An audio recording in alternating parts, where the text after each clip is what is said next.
Hi everyone, welcome to Target for IQ. ये हमारा दूसरा ऐप मॉडल टेस्ट पेपर है जो मैं आपके साथ डिस्कस करने वाली हूँ।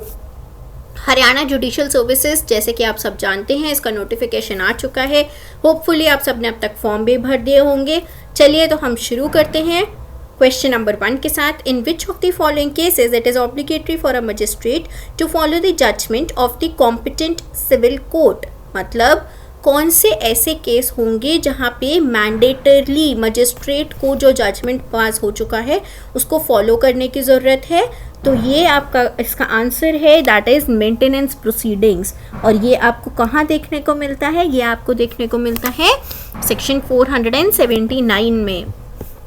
ठीक है, इसमें it is an obligation over on the magistrate कि वो जो जजमेंट कॉम्पिटेंट सिविल कोर्ट ने अगर कुछ पास कर दिया है तो उसे वो क्या करेंगे, उसको वो मान्य रखेंगे, उसको मान्यता देंगे।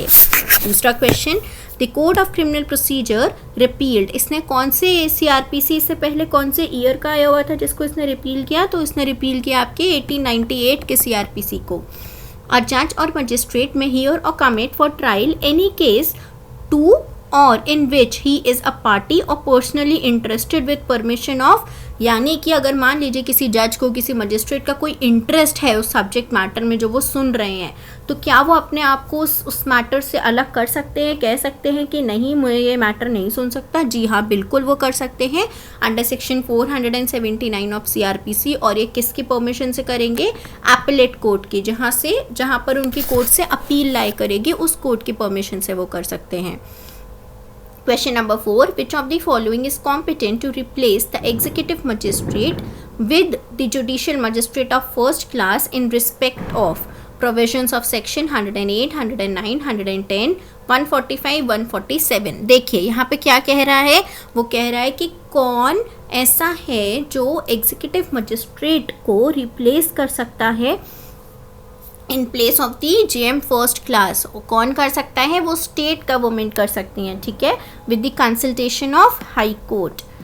ये इसका आंसर आपको। और ये कौन से प्रोविजंस हैं? ये बेसिकली वो प्रोविजंस हैं जो पीस कीपिंग से रिलेटेड हैं, विद रिलेटेड टू मतलब आप समझ रहे हो, जो चीज़ें जिस पे स्टेट गवर्नमेंट का कंट्रोल है, मेंटेनिंग पीस हार्मनी से रिलेटेड जो चीज़ें होंगी वहाँ पे स्टेट गवर्नमेंट कर सकती है with consultation of high court, क्योंकि आप जेएम फर्स्ट क्लास को रिप्लेस कर रहे हो वहाँ पे, इसलिए हाई कोर्ट के परमिशन ज़रूरी है। Section 15 clause 2 of CrPC. सबसे पहले आप ये जान लें कि सेक्शन 15 जो है वो बात करता है मजिस्ट्रेट की पावर्स के बारे में। तो क्लॉज 2 किसकी पावर्स के बारे में बात कर रहा है? वो बात कर रहा है आपके चीफ जुडिशियल मजिस्ट्रेट की पावर्स के बारे में। So this correct answer is, correct option is B. ठीक है, according to the provisions of CrPC inquiry में बी कंडक्टेड बाय। इंक्वायरी कौन कर सकता है? इंक्वायरी जैसे कि आप सब जानते हैं, इंक्वायरी सिर्फ मजिस्ट्रेट कर सकते हैं, इन्वेस्टिगेशन पुलिस ऑफिसर करते हैं, इंक्वायरी मजिस्ट्रेट करते हैं। In India, the first general election for Lok Sabha were held in, this is related to GK, तो कौन से ईयर में हुए थे? 1951 में। Election Commission of India is not concerned with election of, election commission किसका इलेक्शन नहीं कराती हैं? तो वो पंचायत का इलेक्शन नहीं कराते हैं, पंचायत और म्यूनिसिपैलिटीज़ का। फिर आते हैं हम नेक्स्ट क्वेश्चन पे। In computing the period of limitation which of the following period shall be excluded? The time during which the offender has been absent from India, has been absent from any territory outside India which is under administrative control of central government, has avoided arrest by absconding himself। तो क्या पूछ रहा है ये question आपसे? ये पूछ रहा है कि इनमें से कौन सा पीरियड है जो एक्सक्लूड होगा। तो इनमें से सारे पीरियड्स जो हैं वो एक्सक्लूड होंगे, ठीक है, क्योंकि वो मिल ही नहीं रहा था, तो हम कहाँ से उसको पकड़ लाएंगे, कहाँ से हम लिमिटेशन शुरू कर सकते हैं उसकी। Question 10. If the police do not take action on complaint in respect of cognizable offences the complainant has। मान लीजिए पुलिस के पास हम कंप्लेंट लेकर गए, हमने इन्फॉर्मेशन दी, पुलिस कुछ एक्शन ही नहीं ले रही है, तो कंप्लेनेंट क्या कर सकता है? ऐसे केस में कंप्लेनेंट के पास ये ऑप्शन होता है कि वो मजिस्ट्रेट के सामने अपनी कंप्लेंट ले जाए। So under this question, under section 190 उनके पास ये राइट है कि he can complaint before the local magistrate जिसके ज्यूरिसडिक्शन में ऑफेंस हो रहे हैं। ठीक है, क्वेश्चन 11, व्हेन द सेशंस जज और high court calls for to examine the record of any proceeding took place before any inferior criminal court, it is known as. क्या कर रहे हैं हाई कोर्ट या सेशन जज खुद बुला रहे हैं कि हमें इसको मतलब हम इसको चेक करने की ज़रूरत है, तो ऐसे केस में इसको क्या बोलेंगे? ऐसे केस में इसको बोलते हैं, क्या कहते हैं इसको? Reference under option under section 397, ठीक है। इसका करेक्ट आंसर इज रेफरेंस। तो वो खुद मंगा सकते हैं चेक करने के लिए। To examine the record of the proceeding. Provision relating to plea bargaining comes under which chapter? कौन से चैप्टर में आता है? 21A में आता है। कौन से अमेंडमेंट एक्ट से आया है? कौन सी डेट पर आया है? ये सब आपके लिए बहुत ज़रूरी है। तो ये आया है आपका 2005 के अमेंडमेंट से, और ये 5 जुलाई 2005 को ये फाइनल इन्फोर्स हुआ था, ठीक है। ये डेट भी इम्पॉर्टेंट है, पूछी जा चुकी है एग्जाम्स में। When an accused has pleaded guilty and he has been convicted on such plea by JM first class, subsequently he wants to prefer an appeal. क्या वो अपील कर सकते हैं? नहीं, वो अपील नहीं कर सकते, और इसका जो रिकग्निशन है वो आपको मिलता है सेक्शन 375 में, जहाँ पे ये बोला गया है कि अगर आपने एक बार किसी केस में खुद को ये बोल दिया है, खुद मान लिया है कि हाँ मुझसे गलती हुई है, तो अब आप उसके अगेंस्ट अपील नहीं ला सकते हो, ठीक है। I have committed the crime, in that case you cannot ask for appeal, cannot go for appeal. Question 14. An order under section 360 of CRPC may be made by. तो 360 के अंडर ऑर्डर कौन कर सकता है CRPC में? 360 पहले आप जान लीजिए क्या है। ये रिलेटेड है आपका प्रोबेशन पे, गुड कंडक्ट पे छोड़ने के बेसिस पे। तो इसमें कौन ऑर्डर कर सकता है? Trial court, appellate court, revisional court, कोई भी कोर्ट इसमें ऑर्डर पास कर सकते हैं। सो 360 में हर कोर्ट के पास, be it of any level, any power वो एक्सरसाइज कर रहे हो, उनके पास ये राइट है कि वो 360 के under they have the power to release the accused, the convict. Question 15.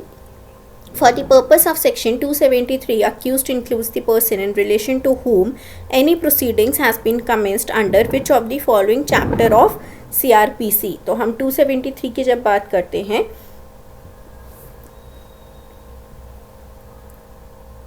तो ये बताता है हमें चैप्टर 8 से रिलेटेड अक्यूज्ड के बारे में। Question 16. If an order of attachment is made without complying with the provisions of order 38 Rule 5, such attachment shall be. अगर कोई ऐसा ऑर्डर हुआ है तो ऐसे अटैचमेंट का क्या होगा? वो void होगा, ठीक है, वो मान्य नहीं होगा। अगर अटैचमेंट क्या हो बोल रहे हैं, 38 Rule 5 क्या कहता है?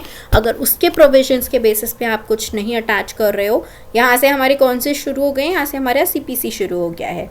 Question 17. What is the maximum period for which defendant who fails to furnish security or find security may be detained in prison when amount or value of the suit does not exceed 50 rupees? तो 50 रुपये से ज़्यादा अगर नहीं है तो उसे कितना मैक्सिमम कितने टाइम पीरियड के लिए उसको रखा जा सकता है जेल में? तो वो कितना टाइम पीरियड के लिए? For the maximum period of 6 weeks only. This is very important, time period बहुत ज़रूरी हो जाता है। तो सिर्फ 6 हफ्ते के लिए उसको जेल में रखा जा सकता है। Who among the following shall not institute और इंटरप्रीटर सूट? कौन नहीं कर सकता? एजेंट, टेनेंट, दोनों, एडमिनिस्ट्रेटर एंड मॉर्टगेजी।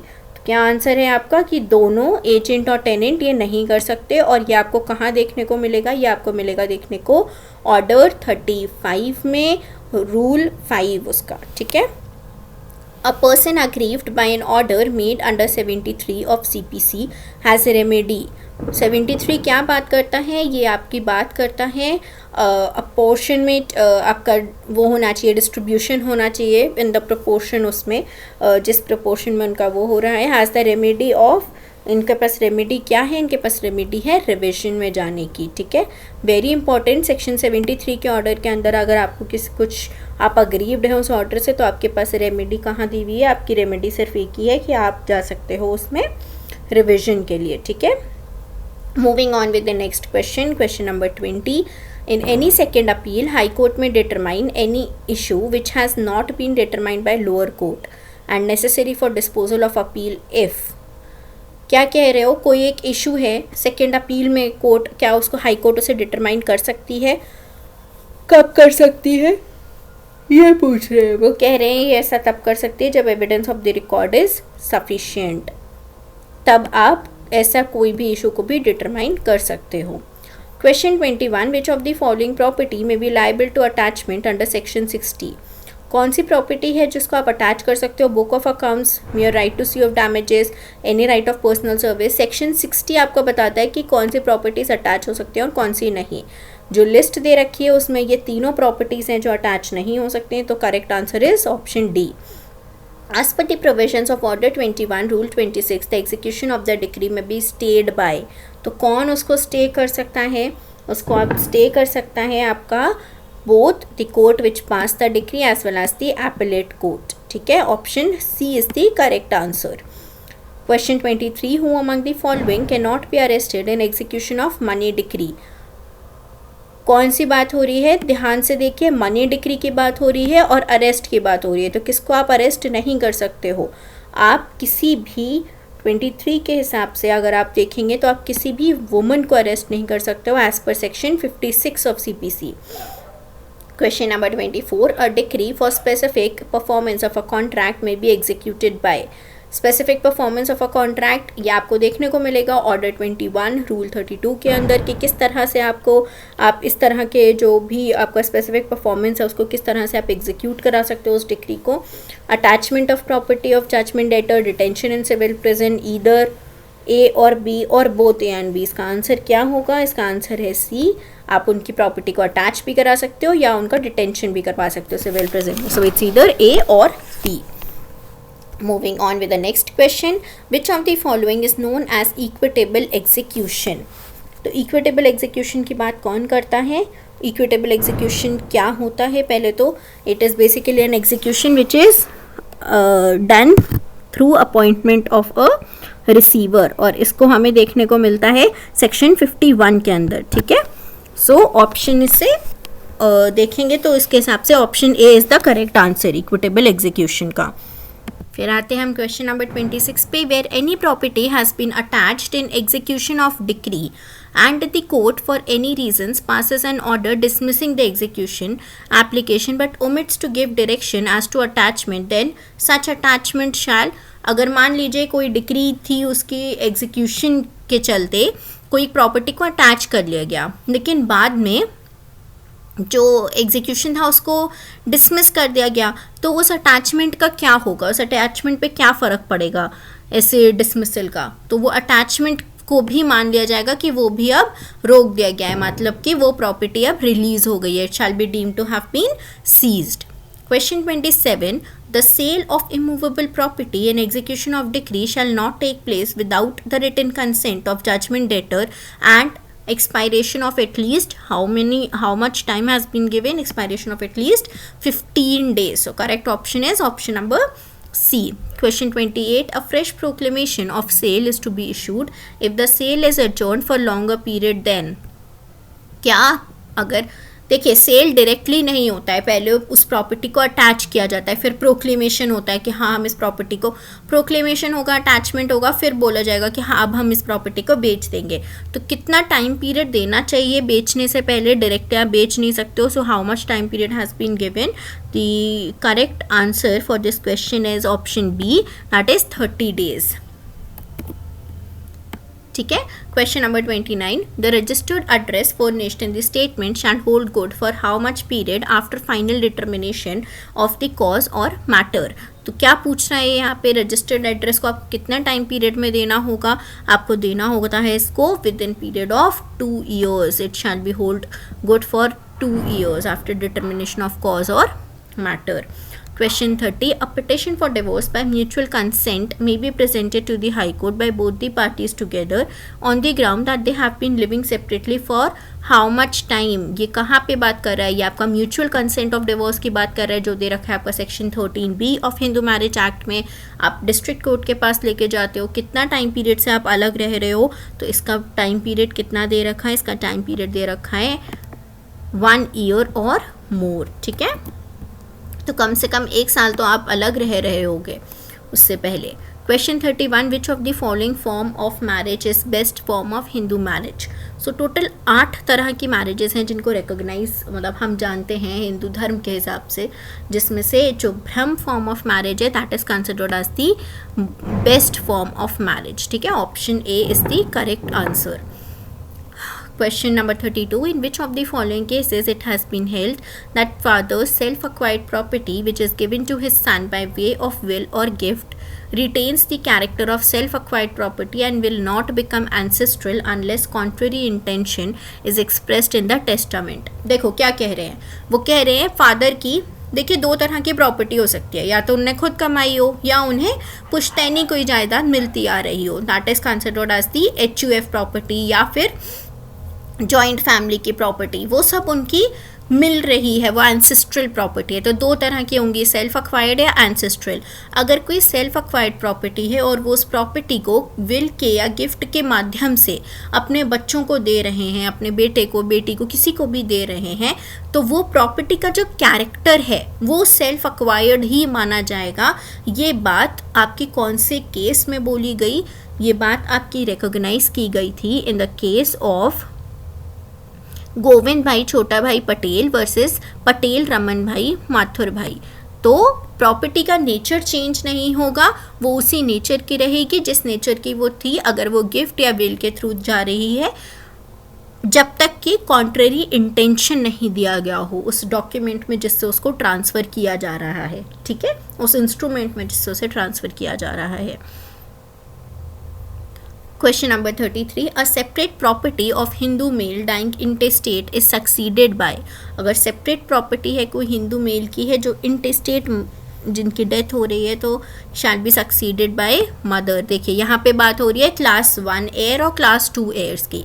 तो क्लास यहाँ पे अगर हम सब सारे ऑप्शंस देखें तो उसमें से सिर्फ मदर हैं जो क्लास 1 एयर हैं. ठीक है, बाकी सब आपके क्लास 2 एयर्स होते हैं. तो अगर इन केस अगर कोई क्लास 1 एयर प्रेजेंट होता है तो क्लास 2 एयर को प्रॉपर्टी नहीं जाएगी, और इस चीज़ का ही रिकॉग्निशन इस ऑप्शन में भी, इस आंसर में भी आपको मिल जाएगा. कर्ता of a Hindu joint family is, कौन होते हैं कर्ता, तो कर्ता इज यूजुअली द फादर. ठीक है, usually the male head of the family is known as the karta of the family. ठीक है. Question 35. Every appeal under provisions of Hindu Marriage Act shall be heard as expeditiously as possible and endeavour shall be made to conclude the hearing within. तो कितने time period में hearing को conclude कर देना चाहिए? This has been given time period जितना दे रखा है वो है 3 महीने. सो कोई भी अगर ऐसी अपील होती है तो विदिन 3 मंथ्स उसको ख़त्म कर देना चाहिए ऐसे किसी भी अपील को. Question number 36. क्वेश्चन नंबर 36 क्या बात कर रहा है? Who among the following is the natural guardian of Hindu minor illegitimate boy in respect of his person as well as his property. तो कौन होता है एक हिंदू माइनर इलेजिटिमेट बच्चे का उसके पर्सन और प्रॉपर्टी का नेचुरल गार्डियन? ऐसे केसेस में उनकी जो मदर होती हैं सबसे पहले वो नेचुरल गार्डियन होती हैं, and after her the father. ये दे रखा है आपका option D. So the correct answer is option D. Question number 38. Which of the following provisions of HAMA, that is Hindu Minority and HAMA नहीं है ये, Hindu Minority and Guardianship Act defines the term minor. तो minor को कौन define कर रहा है, कौन सा सेक्शन? वो डिफाइन कर रहा है आपका section 4 subsection A, 4A define कर रहा है. Next question. An alienation of minors property by natural guardian without permission of the court is. तो आप ऐसे एलियनेट नहीं कर सकते हो, और अगर आप वो एलियनेट करते हो तो इट इज़ वॉइडेबल. ठीक है, तो correct option is option A. ये आपका दे रखा है, आपके जो पावर्स ऑफ एलियनेशन है ये सब आपके रिकॉग्नाइज्ड है अंडर सेक्शन 9. तो वहाँ पर भी आपको इसको देखने को मिलेगा कि ऐसे आप किसी भी प्रॉपर्टी को एलियनेट नहीं कर सकते हैं. Question 40. The collection of laws or principles deductible by methods of analogy and interpretation from other sources of Muslim law is. मुस्लिम में अलग अलग सोर्सेज हैं जिनको हम रिकॉग्नाइज करते हैं एज सोर्स ऑफ लॉ. वो सोर्सेज जहाँ पे हम बाय मेथड ऑफ एनालॉजी या इंटरप्रिटेशन प्रिंसिपल्स को डिडक्ट करते हैं उसको हम बोलते हैं कियास. So those sources are known as कियास. Question 41. Indian Majority Act 1875 do not apply to Muslims in respect of. तो इंडियन मेजॉरिटी एक्ट अप्लाई ही नहीं करता है मुस्लिम्स पे, चाहे वो मैरिज का मैटर हो, डिवोर्स का हो या फिर डावर का हो. तो correct answer is option D. A Muslim marriage on ground of fosterage is. Foster mother के बारे में आपने सुना होगा, फॉस्टर सिस्टर के बारे में, ये मुस्लिम में कॉन्सेप्ट्स होते हैं। इसमें ऐसी मैरिज को क्या माना जाता है, क्या उनकी वैलिडिटी होती है, तो ऐसी जो मैरिज होती है on ground of fosterage it is considered as void, it is something which can not be made legal. मूता marriage can not be dissolved, मूता marriage can not be dissolved पूछ रहा है, तो वो किस तरह से डिजॉल्व नहीं हो सकती, वो डिवोर्स से डिजॉल्व नहीं हो सकती, ठीक है। Question number 44, what recourse may be taken by wife if prompt dower remains unpaid. तो अगर कोई टावर अमाउंट है वो अगर अनपेड है तो वाइफ क्या कर सकती है, शी में स्यू फॉर इट, शी में रिफ्यूज़ कोहैबिटेशन, बोथ, या फिर कोई एक ही, तो नहीं, वो दोनों कर सकती हैं, वो स्यू भी कर सकती हैं और वो रिफ्यूज़ भी कर सकती हैं कोहैबिटेशन को, ये उनका एब्सोल्यूट राइट होता है। Question for number 45, as per the provisions of Limitation Act, the minimum period for acquisition of ownership by prescription, ownership by prescription, land किसका है, गवर्नमेंट का है। देखिए जब भी आप क्वेश्चंस करते हैं तो हमेशा जो कीवर्ड्स हैं उनको देखने की, ध्यान रखने की ज़रूरत होती है। तो क्या है, प्रॉपर्टी किसके, गवर्नमेंट की है, और टाइम पीरियड कितना होता है गवर्नमेंट की प्रॉपर्टी में अगर आपको प्रिस्क्रिप्शन के थ्रू राइट एंजॉय करना है, that is 30 years. Question number 46, section 14 of Hindu marriage act imposes bar upon. तो सेक्शन 14 क्या बात करता है, किस पे बार लगाता है, सेक्शन 14 आपका बात करता है हिंदू मैरिज एक्ट। सेक्शन 14 क्या बात कर रहा था वो, कॉन्जुगल राइट्स की, जुडिशियल सेपरेशन की, पिटिशन फॉर डिवोर्स की, या सबकी। वो बात करता है पिटिशन फॉर डिवोर्स की, कि आप 1 साल, शादी के 1 साल के अंदर अंदर आप पिटिशन फॉर डिवोर्स नहीं फाइल कर सकते हो, कम से कम आपको 1 साल का टाइम पीरियड देना चाहिए किसी भी शादी के डिसोल्यूशन की या जुडिशियल सेपरेशन की एप्लीकेशन देने से पहले। The provisions of Limitation Act applies to any suit or proceedings in respect of marriage, divorce, both। तो 47 के हिसाब से या neither, तो यहाँ पे correct answer is option number D, वो अप्लाई नहीं होता है, ठीक है। लिमिटेशन एक्ट के जो प्रोविजंस हैं वो शादी पे या तलाक पे अप्लाई नहीं होंगे। Question number 48, limitation period in respect of any application for which no period is provided elsewhere in Limitation Act is। अगर कोई टाइम पीरियड ही नहीं दे रखा है लिमिटेशन एक्ट पे कहीं पर भी, तो उसको कितना मान के चलते हैं, उन्हें हम 3 साल मान के चलते हैं। अब आ जाते हैं हम हरियाणा के लोकल लॉज पे, that is Haryana urban control of Rent and Eviction Act 1973, an appeal from an order of sub-divisional officer appointed to perform the functions of controller। तो क्या कह रहा है, अगर कोई सब डिविजनल ऑफिसर हैं जो कंट्रोलर के फंक्शंस कर रहे हैं, उनके ऑर्डर के अगेंस्ट कोई अगर अपील लेके जानी है तो आप किसके पास लेके जाएंगे, तो आप ऐसी अपील को लेके जाएंगे डिस्ट्रिक्ट जज के पास, option B. According to provisions of Haryana urban control of rent and eviction act 1973, compensation और कॉस्ट अगर देना है किसी प्रोसीडिंग का बिफोर द कंट्रोलर, तो वो क्या माना जाता है उसको, it is considered as a matter of discretion of the controller. ऐसा किसी के पास कोई राइट नहीं है कि वो क्लेम कर सकें। Question 51, which provisions of Haryana urban control rent and urban act, हम इसी की बात कर रहे हैं, which imposes bar upon conversion of residential building into non residential building except with permission in writing of controller. तो क्या समझ लीजिए कौन सा सेक्शन है, क्या डील कर रहा है। ये सेक्शन नंबर 11 है जो कह रहा है कि आप किसी भी रेजिडेंशियल बिल्डिंग को नॉन रेजिडेंशियल बिल्डिंग में कन्वर्ट नहीं कर सकते हो, और अगर आपको करना है तो आपको परमिशन किसकी चाहिए, आपको कंट्रोलर की परमिशन चाहिए, and that too it must be in writing. Question number 52, अब हम आ जाते हैं सेल ऑफ गुड्स एक्ट पे, जो कहता है कि contract of sale do not apply. वो पूछ रहा है कि कौन सा सेक्शन, ये क्या कह रहा है, sale of goods relating to contract of sale not apply any transaction in form of a contract which is intended to operate only by way of। तो वो किस पे अप्लाई नहीं कर रहा है, वो मॉर्गेज पे, प्लेज पे या चार्ज पे नहीं कर रहा है। रीज़न बहुत सिंपल है, सेल ऑफ गुड्स एक्ट जो है वो मूवेबल प्रॉपर्टी से रिलेटेड बात करता है, गुड्स की बात करता है जो मूवेबल कैरेक्टर के हैं, और ये सारी जो चीज़ें हैं ये सब आपकी इमूवेबल प्रॉपर्टी पे लगती हैं।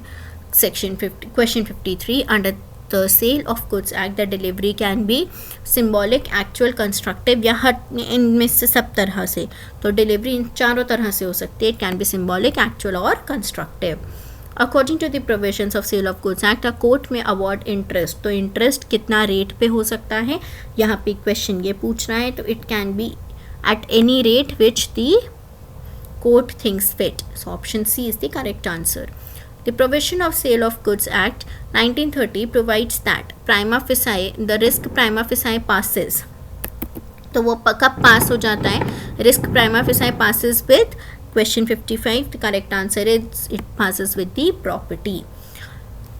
Question 56. Which provision of Sale of Goods Act provides that a buyer is not bound to return the rejected goods and it is sufficient if he intimates the seller that he refuses to accept them? ये आपका बताता है section 43, जहाँ पे buyer के ऊपर कोई obligation नहीं है कि उसको वापस करना पड़ेगा. वो सीधा सीधा मना कर सकता है कि मुझे नहीं चाहिए ये गुड्स. बाकी उसके आगे की जो रिस्पॉन्सिबिलिटी है वो सेलर की हो जाती है. रजिस्ट्रेशन एक्ट इस कौन सा एक्ट नंबर है? सेक्शन एक्ट नंबर 16 है 1908 का. बहुत बेसिक क्वेश्चंस हैं. एक्ट नंबर, कौन सी डेट को वो इनैक्ट हुए हैं, कौन सी डेट को वो इन्फोर्स हुए हैं, उनका एप्लीकेशन क्या है, कहाँ पे वो अप्लाई नहीं होते हैं, उनका स्कोप क्या है, ये सारी चीज़ें बहुत ज़रूरी हैं फ्रॉम प्रिलिमिनरी पॉइंट पर्सपेक्टिव. ठीक है. अब बढ़ते हैं हम क्वेश्चन 58 की तरफ. An unregistered document which is required to be registered compulsorily under section 17. तो हमें क्या क्या पता चल गया इस क्वेश्चन से कि सेक्शन 17 में कंपल्सरी रजिस्टर्ड कौन से डॉक्यूमेंट्स होने चाहिए उसकी लिस्ट दे रखी है. May be admitted in evidence as regards an existence of contract in. कहाँ पे उसको आप ले सकते हो? In the suit for specific performance. आप वहाँ पे उसको एज एविडेंस ट्रीट कर सकते हो, as you can admit it as an evidence. Section 59. For the purpose of Registration Act, which of the following may be included in definition of immovable property? तो Registration Act के हिसाब से आप right to light, right of way, right to catch and carry away the fish, इन सब को आप definition of immovable property में include कर सकते हो. So option D is the correct answer. Question 60. When facts disclose no title in either party, dash alone is the deciding factor. अगर कोई title नहीं दे रहा है तो क्या डिसाइड करता है? फिर पोजेशन डिसाइड करता है, क्योंकि हम कहते हैं कि पोजेशन जो है वो 9/10 होता है ओनरशिप का. ठीक है. तो अगर किसी का हमें पता नहीं चल रहा है किसका टाइटल है तो हम बेसिकली प्रिज्यूम करके चलेंगे कि जिसके पास वो पोजेशन है उसी के पास टाइटल भी है. Question number 61. An injunction to enforce a negative covenant would be refused under the provisions of specific relief act if it would indirectly compel the employee to. तो ये क्या बता रहा है कि क्या कोई नेगेटिव कोवेनेंट है उसको इन्फोर्स करने के लिए मना किया जा सकता है अगर वो इनडायरेक्टली क्या कर रहा है, किसी एम्प्लॉय को कंपेल कर रहे टू सर्व द एम्प्लॉयर और फिर idleness. So it can be either B A और B. Option C correct answer. Question 62. Section 3B of Specific Relief Act enunciates that no provision of SRA shall affect the operation of.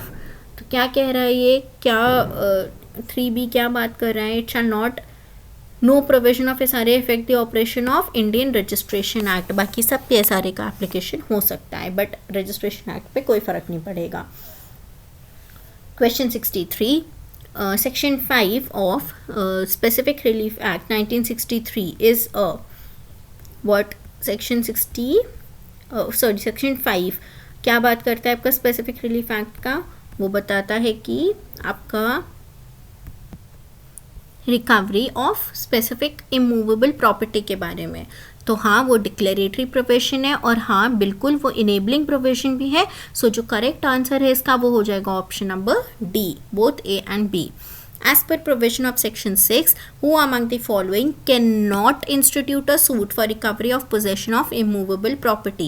तो कौन नहीं ला सकता है? Owner ला सकता है, tenant ला सकता है, ट्रेसपासर भी ला सकता है. जो correct answer is option D, सब ला सकते हैं suit. Question number 65. Which one of the following is not a stolen property? The property the possession whereof has been obtained by cheating, extortion, criminal breach of trust या D all of the above are stolen property. बिल्कुल ये सब की सब stolen property होती हैं और इसका आपको डेफिनेशन मिलती है section 410 of Indian Penal Code. आते हैं क्वेश्चन नंबर 66 पे. Which of the following is not a shade of mens rea for purposes of IPC? Intention, knowledge, reason to believe या मोटिव. तो इसमें से अगर आप देखेंगे तो ये तीनों बात करते हैं मेंस रिया के बारे में, बट मोटिव पे हम नहीं बोल सकते कि वो मेंस रिया को हाईलाइट कर रहा है. Motive is different from the intention from the mens rea. फिर आते हैं क्वेश्चन 67 पे, section 2 of Indian Penal Code applies to, तो किस पे अप्लाई करता है सेक्शन 2? वो अप्लाई करता है सब पे, चाहे वो सिटीजन हो, फॉरेनर हो, कंपनी हो, तो all of the above is the correct answer.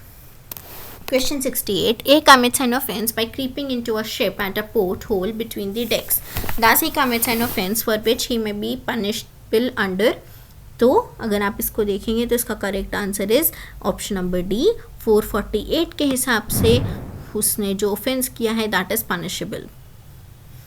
Question 69. A man who in order to save his life from starvation kills another for purpose of feeding on his flesh. तो यहाँ पे उसने कौन सा offence किया है? यहाँ पे उसने मर्डर कमिट किया है, इज गिल्टी ऑफ मर्डर.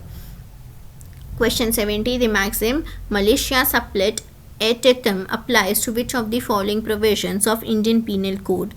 ये आपका अप्लाई करता है सेक्शन 90 पे, ठीक है. इसका मतलब होता है, so this maxim means that malice supplies the age. इसका मतलब ये होता है कि अगर कोई अपने एक्शंस का मतलब समझने लगता है, उसके कॉन्सिक्वेंसेस को समझने लगता है, तो he would be held liable for such actions or for such consequences which are as a result of his actions. Question number 71. A being legally bound to appear before the district judge as witness in obedience to summons issued by that judge intentionally omits to appear. तो वो कौन से section के अंदर offence कर रहे हैं? वो सेक्शन 174 के अंदर ऑफेंस कर रहे हैं. Option A is the correct answer. Question number 72. In which of the following case there is not right of private defense? Act to punish the aggressor, free fight, private defence against private defence. तो बिल्कुल इन सारे options में सब में private defence का right नहीं available है इन सब सिचुएशंस में. Question 73. Instigation by letter is completed as soon as. कैसे? जैसे ही वो लेटर जो है it is read by the addressee, वो इंस्टिगेशन कंप्लीट माना जाता है. Question 74. A being Z's servant entrusted by Z with care of Z's plate dishonestly runs away with the plate without Z's consent. तो A ने क्या किया? यहाँ पे इंट्रस्टमेंट था कोई एक प्रॉपर्टी का, वो भाग गया उसको नुकसान पहुँचाने की इंटेंशन से. तो यहाँ क्या किया उन्होंने? दो हो सकते हैं, या तो ब्रीच ऑफ ट्रस्ट है या थेफ्ट है. बट अगर हम सेक्शन 27 को रीड करें तो ये माना जाता है कि जो प्रॉपर्टी है अगर वो किसी सर्वेंट के पास है तो it would be considered that it is still in the position of the owner. But यहाँ पे उसने क्या किया? यहाँ पे वो डिसऑनेस्टली भाग गया. तो इंट्रस्टमेंट भले ही सर्वेंट के पास था बट वो प्रॉपर्टी स्टिल ओनर की ही थी ना, उसी के पोजेशन में थी. उसका भाग जाना उस प्रॉपर्टी को लेके मतलब कि उसकी पोजेशन के अगेंस्ट उसने क्राइम किया है. तो उसका जो ऑप्शन नंबर सी है theft, that would be the correct answer. बहुत इंपॉर्टेंट इलस्ट्रेशन है, थोड़ा कन्फ्यूजिंग हो जाता है क्योंकि आप इसको CBT और थेफ्ट दोनों में आप इसे कंसिडर कर सकते हो. तो पता चलेगा, बाद में समझ में आता है कि अगर आप उसे सेक्शन 27 के साथ पढ़ेंगे तब समझ ये क्लियर होगा, ये अंडरस्टैंडिंग होगी, समझ मिलेगी कि जो प्रॉपर्टी है अगर वो किसी सर्वेंट के पास है तो इट स्टिल कंसिडर्ड कि वो जो है ओनर के ही पोजेशन में थी. Question number 75. Which of the following provisions of Indian Penal Code enshrines the concept of joint or constructive liability? तो कौन सा सेक्शन है, कौन से सेक्शन इसके बारे में बात करते हैं? 149, 396, 460 या सब? ये सब के सब जो हैं वो जॉइंट कंस्ट्रक्टिव लाइबिलिटी के बारे में बताते हैं. Question 76. Which of the following element is necessary for application of section 34? तो क्या ज़रूरी है? कॉमन इंटेंशन, बिल्कुल. Physical presence at the crime scene, हो भी सकता है, नहीं भी. C participation. So the correct answer is इसमें से which is not necessary. Not necessary क्या है? फिजिकल प्रेजेंस हो सकता है ना हो, तो option B is the correct answer. Which provision of Indian Penal Code deals with doctrine of transferred malice? That is section 301. मैं किसी को मारने गई, किसी और को मार दिया, मुझे सज़ा मिलेगी किसी को मारने की ही, क्योंकि मेरा इंटेंशन क्या था? मेरा इंटेंशन किसी की डेथ कॉज करना था, चाहे उस बंदे की हुई हो या नहीं हुई हो जिसे मैं मारना चाहती थी. Question 78. A witness planted to falsely implicate someone is called. तो इसका क्या बोलते हैं? इसको बोलते हैं option C, that is a decoy witness. बहुत इंपॉर्टेंट टर्म है, यूजुअली आपको देखने को नहीं मिलती है कहीं. Question 79. Mandatory requirement of section 27 of Indian Evidence Act is. 27 क्या बात करता है? क्या आप किसी अक्यूज्ड की दी हुई किसी इंफॉर्मेशन के बेसिस पे आप उसको उस इंफॉर्मेशन को as a relevant piece of evidence consider कर सकते हो अगर उसके रिजल्ट में कुछ आपको डिस्कवरी मिली हो। तो इसका जो करेक्ट आंसर है, the answer is the accused must be in police custody, that is option D. What is the minimum age of children which has been fixed by legislature within which they are absolutely excluded from giving evidence on presumption that they have not sufficient understanding? तो हम जब भी 118 of Indian evidence act पढ़ते हैं तो हमें पता चलता है कि ऐसी कोई एज तो फिक्स ही नहीं है। तो करेक्ट आंसर क्या हो जाएगा इसका? Option D. Question 81. The confession has been defined under which of the following provisions of Indian Evidence Act? तो confession कहाँ पे defined है? Confession as such it is not defined under Indian Evidence Act. Admission defined है, confession नहीं. So correct answer is option D, none of the above. 82. For the purpose of section 30 of Indian Evidence Act, the term offence includes. तो क्या क्या है? Abetment है, attempt है, दोनों है या एक्चुअल है? दोनों हो सकते हैं, सब कुछ हो सकता है। सो अबेटमेंट और अटेम्प्ट भी कवर्ड है under section 30 of Indian evidence act. Option C is the correct answer. Question 83. Electronic records produced before the court are. Electronic records क्या क्या माना जाता है? वो डॉक्यूमेंट्री एविडेंस माने जाते हैं, ठीक है। Question 84. Secondary evidence of documents means and includes क्या क्या? Certified copies, copies made from copies counterpart of the document as against the party who executes them. बिल्कुल, ये सब सारी जो कॉपीज़ होती हैं ये सब आपकी सेकेंडरी कॉपीज़ होती हैं, ठीक है। Option D is the correct answer. 85. The provisions of section 90 of Indian Contract Act applies to a document containing. तो किस पे अप्लाई होता है? That applies to terms of contract, grant, disposition of property, सब पे, बिल्कुल। I'm extremely sorry for the mistake. This is provisions of section 90 of Indian Evidence Act. ये सब पे अप्लाई होता है। Section 113 of Indian Evidence Act deals with the concept of. तो 113 किसकी बात करता है? वो कंक्लूसिव प्रूफ की बात करता है, ठीक है। आगे बढ़ते हैं हम।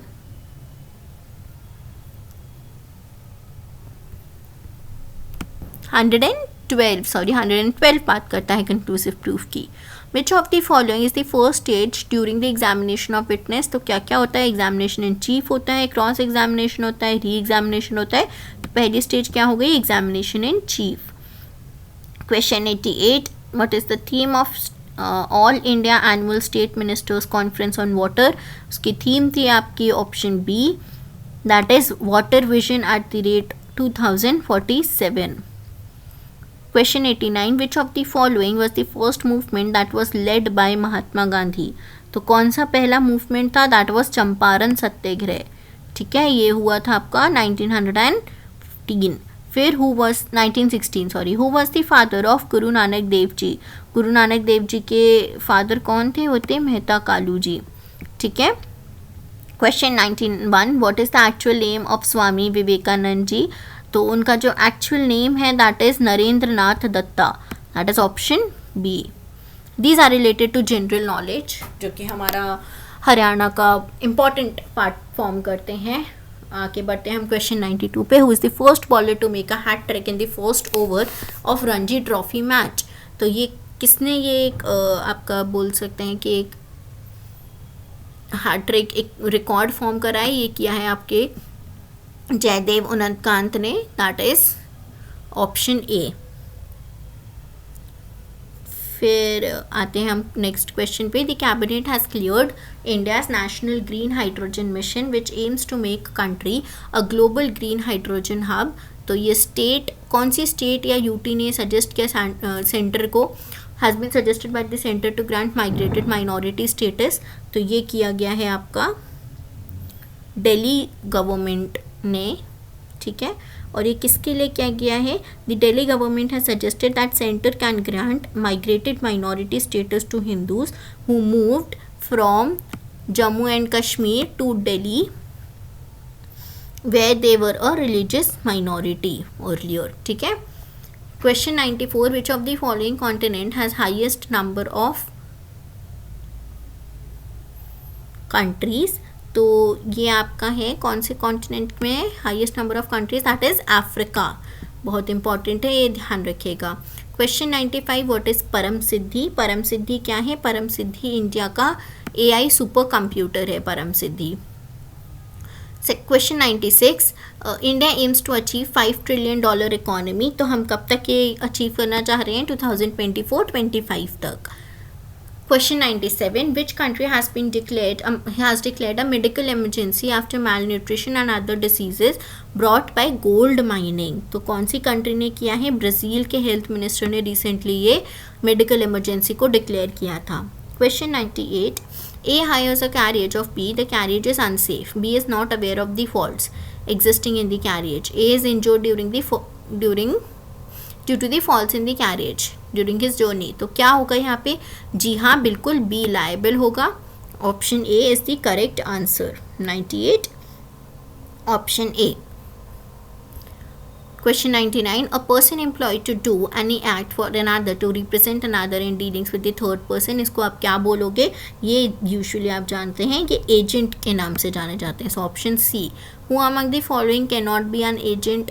क्या एजेंट कौन नहीं हो सकता? इसके ऊपर कोई रिस्ट्रिक्शन दे रखा है इंडियन कॉन्ट्रैक्ट में? जी नहीं। तो ऑप्शन डी, ऐसा कोई रिस्ट्रिक्शन नहीं है, कोई भी एजेंट हो सकता है, be it a minor, widow और an old age person.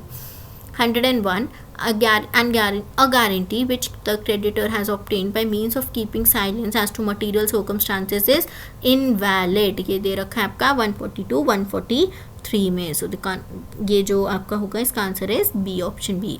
A gratuitous bailment is terminated on, ये gratuitous bailment कब टर्मिनेट हो जाता है? तो ये टर्मिनेट हो जाता है आपका डेथ ऑफ ईदर बेली और bailor. Option A is the correct answer. 103, a contract of guarantee may be oral और it may be in writing. कोई ऐसा स्पेसिफिक फॉर्म मेंशन नहीं है, ठीक है। कॉन्ट्रैक्ट ऑफ गारंटी कौन सा सेक्शन बात कर रहा है? 126 बताता है। 104, a stipulation for increased interest from the date of default may be stipulation by way of, कौन सा ये हो सकता है? by way of penalty। और ये आपका कहाँ दे रखा है? ये आपको एक्सप्लेनेशन में दे रखा है of section 74। Question 105, a party who does not suffer any loss in case of contract is entitled to, तो ये कौन से लॉसेस के लिए इंटाइटल्ड होते हैं? ये नॉमिनल डैमेजेस के लिए इंटाइटल्ड होंगे, ठीक है। 106, who among the following decides whether a bill is a money bill or not? कौन डिसाइड करता है इस बात को? इस बात को स्पीकर ऑफ लोकसभा डिसाइड करते हैं कि वो मनी बिल है कि नहीं। रीज़न बीइंग, मनी बिल्स हमेशा लोकसभा में ही इंट्रोड्यूस हो सकते हैं, ठीक है, हमेशा वहीं इंट्रोड्यूस होते हैं। 107, the finance commission submits its report to, तो फिनेंस कमीशन अपनी रिपोर्ट किसको सबमिट करते हैं? वो सबमिट करते हैं प्रेसिडेंट को। Who among the following was not the founding father of non-aligned movement? नाम हम जानते हैं, ये मूवमेंट हमारे honourable prime minister Jawaharlal Nehru ji ने शुरू किया था। इसके मेंबर कौन नहीं थे? Mahatma Gandhi. He was not the founding member. 109, which among the following reserves is a residuary, who reserves the residuary powers? तो इसे कौन रिजर्व करते हैं? इसको आपके 248 के हिसाब से जो रेजिडरी पावर्स हैं वो आपके पार्लियामेंट के पास रहती हैं, ठीक है, यूनियन के पास रहती हैं। 109 के पास answer is option number C. In India political sovereignty rests with, किसके पास रहती है political sovereignty? With people of India. 111, in respect of India the term republic stands for, तो क्या मतलब है इसका? That head of the state is elected by people, it is no more dependent on outside authority, government gets authority from will of the people, या फिर equal respect and equal protection for all. The correct option is B, that is head of the state is elected by people. 112, which among the following has been assigned with responsibility to regulate the right to citizenship? तो किसके ऊपर ये right दिया गया है, किसके ऊपर ये रिस्पॉन्सिबिलिटी है? तो ये रिस्पॉन्सिबिलिटी है पार्लियामेंट के ऊपर अंडर आर्टिकल 11, ठीक है।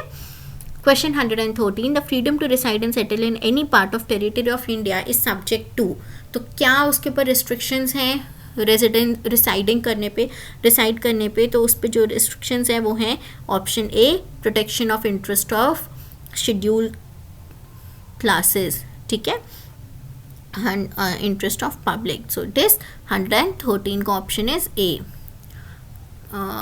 Question 114, article 21 of constitution use the term procedure established by law, तो इसको हमने कहाँ से लिया था? इसको हमने जापान से लिया है, ठीक है। 114 का option is correct answer is option B.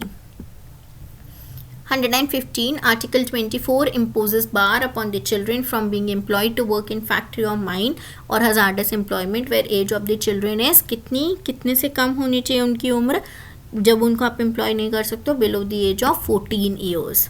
116 The executive power of the union shall be exercised by the president or through officers subordinate to him.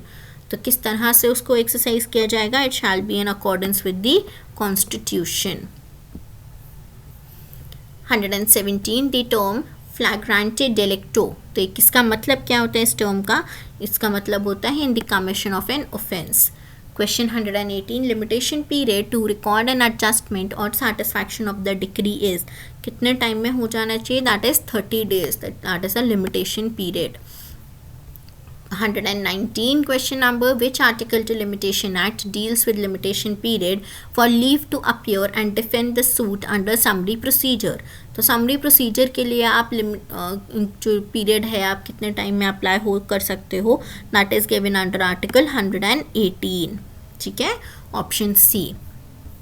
Question 120 Where after the institution of the suit a new plaintiff or defendant is substituted, the suit shall as regards him be deemed to have been instituted when, कोई नया वो बन गया plaintiff या defendant, suit initially institute हो गया था उसके बाद कोई नया बन गया है, तो उनके लिए लिमिटेशन पीरियड कब से शुरू होगा? उनके लिए लिमिटेशन पीरियड शुरू होगा जिस दिन से वो पार्टी बने. He was so made a party. Option D.